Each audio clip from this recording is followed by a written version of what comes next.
বাঙালিরা কিসে আটকায়?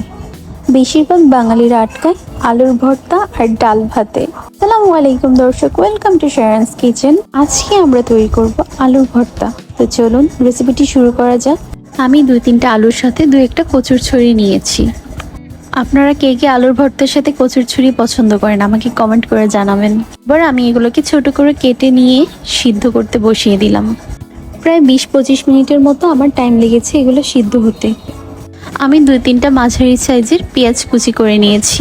আলুর ভর্তাকে টেস্ট করার জন্য পেঁয়াজটাকে আপনারা যদি এভাবে একটু ভেজে নেন তাহলে দেখবেন আলুর ভর্তাটা কত মজাদার হয়েছে। আমি এটাকে কিছুক্ষণ ভেজে নেব। পেঁয়াজটা ভাজতে ভাজতে যখন এরকম ইয়েলো কালার হয়ে যাবে তখন আপনারা গ্যাসটা অফ করে দেবেন। দেখতেই পাচ্ছেন আমার পেঁয়াজটা একেবারেই রেডি। দর্শক, আপনারা যদি আমার চ্যানেলে নতুন হয়ে থাকেন তাহলে প্লিজ ভিডিওটাতে একটা লাইক করবেন এবং চ্যানেলটিকে সাবস্ক্রাইব করে পাশে থাকবেন।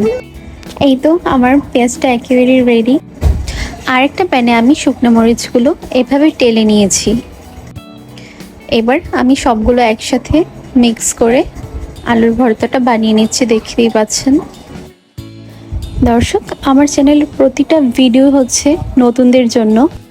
আমরা অনেক নতুনরাই আছি, আমরা অনেক কিছু নতুন নতুন শিখেছি, সব কিছু পারফেক্টভাবে হয় না, কিন্তু তারা যদি আমার এই টিপসগুলো এই রেসিপিগুলো একটুবারে ফলো করে দেখতে পারবেন সব কিছু একেবারে পারফেক্ট আর মজাদার হয়েছে। আর আমি আমার রেসিপিগুলো একটু ইজি করার ট্রাই করি যেন করে নতুনরা বুঝতে পারে। যারা যারা সরিষার তেল পছন্দ করেন তারা এই পর্যায়েতে সরষের তেল দিয়ে দিবেন। আমার বাসায় সরিষার তেলটা নেই তাই আমি এটা স্কিপ করছি।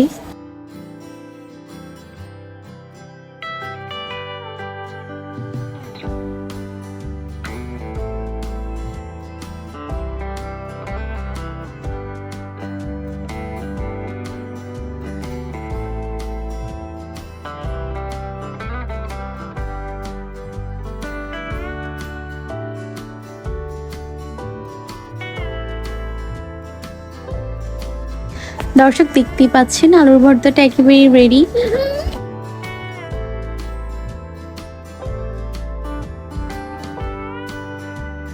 ভিডিওটাতে ভয়েস ওভার করতে করতে আমার জিভে আবার জল চলে এসেছে, কারণ আলুর ভর্তাটা অনেক বেশি ইয়ামি হয়েছে।